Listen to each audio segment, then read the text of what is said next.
تھی وہ مسلم الثبوت، صفحہ 15 تک آپ لوگوں نے پڑھ لیا تھا کہ حسن و قبح یہ ذات فعل کی بنیاد پر ہوتا ہے یا کسی صفت کی بنیاد پر ہوتا ہے یا اعتباری ہوتا ہے، یہ ہو چکا تھا۔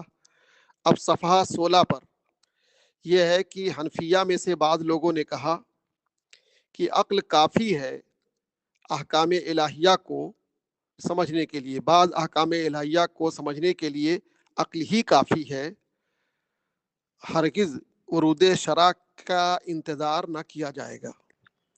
اسی لیے ایمان کو ہر شخص پہ واجب قرار دیا۔ حد یہ ہے کہ سبی عاقل پر بھی ایمان لانا واجب ہے، اور کفر حرام ہے۔ امام اعظم رضی اللہ تعالیٰ عنہ نے اس سلسلے میں فرمایا کہ خالق کی معرفت حاصل کرنے میں جہالت عذر نہیں ہے کسی کے لیے، اس لیے کہ دلائل اور شواہد دنیا کے مناظر دیکھ کر اسے خود فیصلہ کرنا ہے کہ اتنا بڑا انعام، اتنا بڑا احسان جس نے کیا ہے تو اس کا شکریہ بجا لانا واجب ہے، اور اس کے انعامات کا انکار اور اس کو نہ پہچاننے کی بات کرنا یہ کفر ہے۔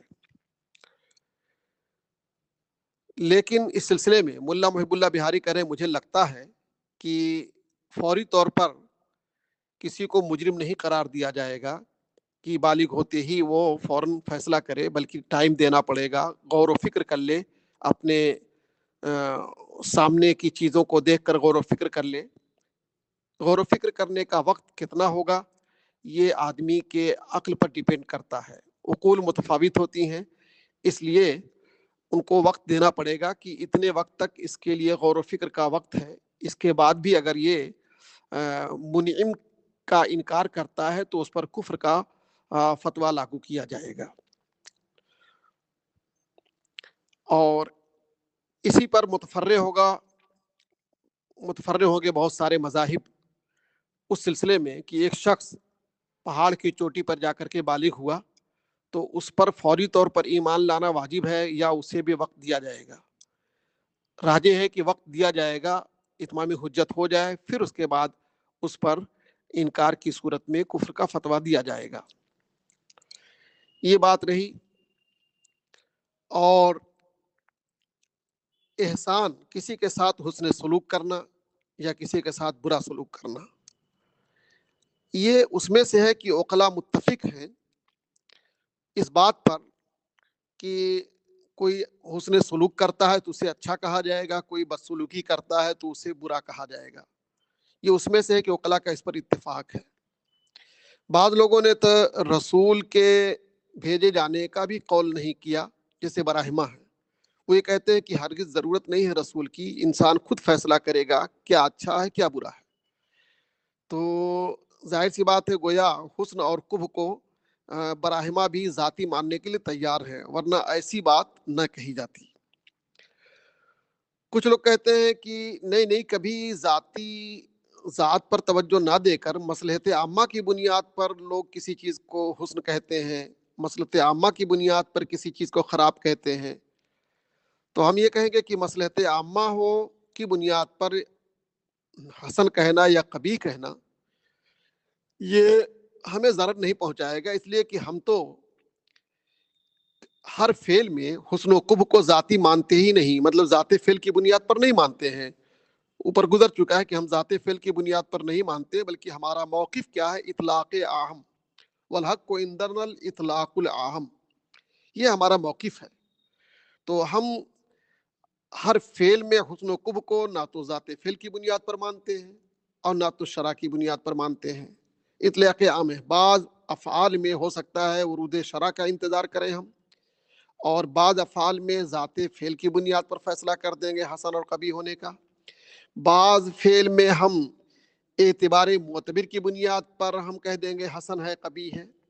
تو یہ چیزیں نہیں، تو اس لیے ہمارے لیے کوئی ضرر کی بات نہیں ہے۔ وَإِنَّمَا يَضُرُّنَا لَوِ ادَّعْنَا، ہمیں ضرر اس وقت پہنچتا جب ہم یہ دعویٰ کرتے کہ تمام افعال میں حسن و قبح ذات فعلی کی بنیاد پر ہے۔ ہمارا دعویٰ ایسا ہے ہی نہیں۔ آگے صفحہ 17 پر ہے کہ ہم ذات فعل کی بنیاد پر حسن و قبح کا تو فیصلہ کر دیں گے، لیکن واجب اور فرض اور حرام اور مکروہ تحریمی ہم یہ دلیل سمعی کی بنیاد پر ہی کہیں گے۔ اسی کو صفحہ 17 پر پہلی سطر میں کہا فَإِنَّ لَا نَقُولُ بِاسْتِلْزَامِ حُکْمًا مِّنْهُ تَعَالَى بل ذَلِكَ بِالسَّمْعِ، یعنی حکم واجب یا حکم حرمت یا حکم فرض یا حکم مکروہ تحریمی وغیرہ یہ دلیل سمعی کی بنیاد پر ہوگا۔ بعض لوگوں نے افعال میں حسن و قبح کے عقلی ہونے پر دلیل یہ دی، یہ تو طے ہو چکا کہ سارے افعال میں ہم حسن و قبح کے ذات فعل کی بنیاد پر دعویٰ نہیں کرتے ہیں کہ ذات فعلی کی بنیاد پر حسن و قبح ہے، بعض افعال میں ہے۔ تو جن افعال میں ہے اس پر کچھ لوگوں نے یہ دلیل دینا شروع کی حنفیہ کی طرف سے کہ صدق و کذب دونوں مقصود میں جب برابر ہوتے ہیں تو عقل آخر صدق کو کیوں اختیار کرتی ہے؟ صدق کو اختیار کر لینے کا مطلب کہ حسن و قبح عقلی ہوتا ہے، یعنی ذات فعلی کی بنیاد پر سب میں ہوتا ہے۔ یہ کہا کہ الصدق والکذب فی المقصود، کبھی کبھی مقصود کو حاصل کرنے میں آپ جھوٹ بول کر کے بھی مقصد حاصل کر سکتے ہیں کبھی، اور سچ بول کر کے بھی، فار ایگزامپل چھٹی لینا ہے تو جھوٹ بول کر کے بھی چھٹی مل جاتی ہے کبھی، اور کبھی سچ بولنے کی بنیاد پر بھی چھٹی مل جاتی ہے۔ لیکن آپ کا ضمیر آپ کو جھنجھوڑتا ہے کہ نہیں یار کیوں سچ نہ بولیں، کیوں جھوٹ بولیں، تو یہ عقل کا فیصلہ ہوتا ہے کہ ہم نہیں اختیار کریں گے کذب کو، صدق ہی کو اختیار کریں گے۔ تو اس کا جواب یہ دیا گیا کہ لاستواء فی نفس الامر، آپ نے جو یہ کہہ دیا کہ صدق و کذب مقصود کو حاصل کرنے میں برابر ہیں، ہم اس کو نہیں مانتے کہ نفس الامر میں دونوں برابر ہیں، ہرگز نہیں۔ لأن لكل منهما لوازم و عوارض، لأن لكل منهما لوازم و عوارض، صدق اور کذب میں سے ہر ایک کے کچھ نہ کچھ لوازم ہوتے ہیں، کچھ نہ کچھ عوارض ہوتے ہیں۔ تو یہ تقدیر مستحیل ہے، تقدیر مستحیل ہے، یہ تقدیر مستحیل ہے، ایک محال کو تسلیم کرنا ہے، محال کو ماننا ہے۔ تو اس تقدیر پر ترجیح صدق جو مان رہے ہیں آپ، وہ بھی محال ہو جائے گی۔ اس لیے یہ دلیل دینا کہ صدق و کذب مقصود کو حاصل کرنے میں برابر ہیں، یہ مسلمات سے ہے ہی نہیں، ہرگز نہیں برابر ہے۔ اشاعرہ چونکہ حسن و قبح کو عقلی نہیں مانتے ہیں، تمام افعال میں، تمام چیزوں میں وہ کہتے ہیں کہ ذات فعل کی بنیاد پر نہیں بلکہ ورود شرع کی بنیاد پر حسن و قبح آتا ہے۔ تو ان لوگوں نے دلیل دینا شروع کیا۔ نمبر ایک دلیل یہ ہے کہ اگر ذاتی ہوتا تو کبھی بھی جو حسن ہے وہ حسن ہی رہتا، وہ کبھی کبھی نہ بنتا، اور جو کبھی ہے وہ ہمیشہ کبھی ہی رہتا، کبھی حسن نہ بنتا۔ حالانکہ ہم دیکھتے ہیں کبھی کبھی جو مکمل طور پہ کبھی ہے حسن بن جاتا ہے۔ فار ایگزامپل کسی پیغمبر کی عصمت کو بچانے کے لیے یا کسی غیر مجرم کو ظالم سے چھڑانے کے لیے جھوٹ بول دینا، یہ حسن ہے۔ تو اگر یہ قسم میں قبح ذاتی ہوتا تو حسن کیسے ہو گیا؟ جواب اس کا ایک یہاں پر کیا ہے، یہ آپ نے غلط سمجھا کہ حسن بن گیا ہے، نہیں، قسم تو اب بھی کبھی ہے، بس یہ ہے کہ دو کبیوں میں سے جو عقل ہے اس کو اختیار کر لیا جاتا ہے۔ ایسا نہیں کہ قسم جو ہے اپنی ماہیت چینج کر گیا اور حسن بن گیا۔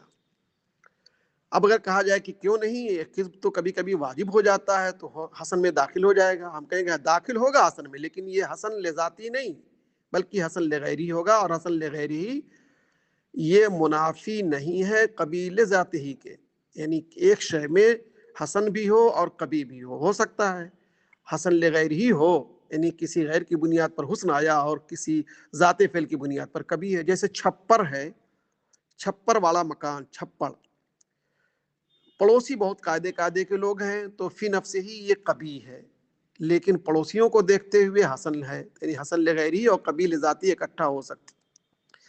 یہی معنی ہے فقہا کے اس قول کا کہ الضرورات تبیح المحظورات، ضرورات محظورات کو مباح کر دیتی ہیں، تو مطلب وہی ہے کہ وہ حسن لغیر ہی بن جاتی ہیں۔ حاصل یہ کہ دونوں میں سے ہر ایک کا قول کرنا لازم نہیں آئے گا۔ یلزم القول بان کل منہما، ہر ایک کے لیے یہی لازم آئے گا کہا جائے کہ حسن بھی دو طریقے کا ہوتا ہے اور کبھی بھی دو طریقے کا ہوتا ہے. مجھ کو لگتا ہے، کہہ رہے مجھے لگتا ہے وَلَعَلَّهُمْ يَلْتَزِمُونَهُ، ضرور اس کا التزام کیا ہوگا، کر رہے ہوں گے اشاعرہ، اور اسی سے نسخ والے اعتراض سے چھٹکارا بھی ممکن ہوگا. جبائیہ کے لیے دقت ہے. جبائیہ اور ہمارا علینا ولا یتم، ہاں جبائیہ پر اور ہمارے اوپر کوئی اعتراض ہی نہیں پڑے گا، اس لیے کہ ہم تو افعال میں حسن و قبح کو مطلق رکھتے ہیں، کبھی ذات فعل کی بنیاد پر، کبھی اعتبار معتبر کی بنیاد پر، کبھی صفت حقیقیہ کی بنیاد پر. اس لیے ہمارے لیے اعتراض سے بچنے کے لیے بہت سارے راستے ہیں. ایک دوسرا استدلال کیا اشاعرہ نے یوں کہ اگر حسن و قبح ذاتی ہوگا تب تو دو نقیضوں کا اجتماع لازم آئے گا، لأکذبن غدن میں. یعنی کسی نے کہا کہ میں کل ضرور جھوٹ بولوں گا، تو اب دیکھیے اس میں ضرور جھوٹ بولوں گا، تو جھوٹ بولے گا تو سچا کہلائے گا وہ، اور نہیں بولے گا تو جھوٹا کہلائے گا. تو کہہ رہا کہ میں ضرور کل جھوٹ بولوں گا، تو اس کا صدق مستلزم ہے کذب کو، اور اس کا کذب مستلزم ہے صدق کو، اور ملزوم کو لازم کا حکم ہوتا ہے. اور کبھی اس کو تسلیم نہیں کیا جاتا ہے کہ نہیں غلط بات ہے،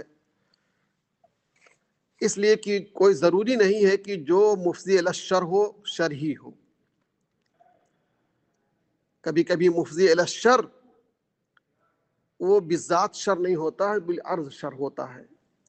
جیسے انجیکشن لگتا ہے تکلیف ہوتی ہے، تو بذات یہ نہیں ہے شر، بذات تکلیف دہ نہیں ہے، عرض عارض کی بنیاد پر تکلیف دہ ہو رہا ہے، ورنہ یہ حقیقت میں اچھا ہے. یا آپریشن ہے، اس طریقے کی بہت ساری چیزیں لے سکتے ہیں آپ. شیخ نے اپنی کتاب اشارات میں اسی لیے کہا کہ شر بھی تقدیر الہی میں بالعرض داخل ہے.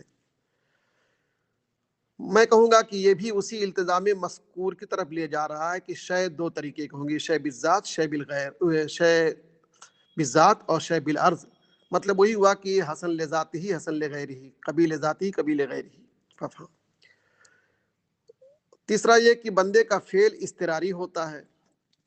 ایک استدلال یہ کیا کہ بندے کا فعل استراری ہوتا ہے. جب استراری ہوگا تو استراری میں انسان کا اختیار ختم ہو جاتا ہے،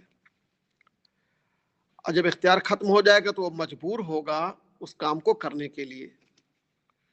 تو جب مجبور ہو گیا تو جس چیز میں آدمی مجبور ہو جائے اس میں حسن اور کبھی کی بات کی ہی نہیں جائے گی.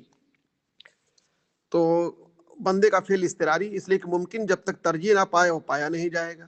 اب مرجوح کی ترجیح محال ہے، تو جب پایا نہیں جائے گا تو جب واجب نہیں ہوگا تو وہ پایا نہیں جائے گا، تو حسن بھی نہیں بنے گا، کبھی نہیں بنے گا عقلاً وہ.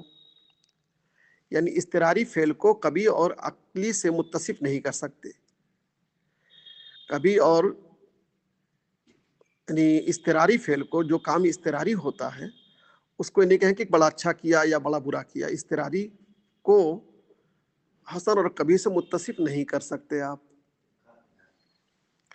جواب یہ کہ واجب بالاختیار یہ استرار کو واجب نہیں کرتا ہے.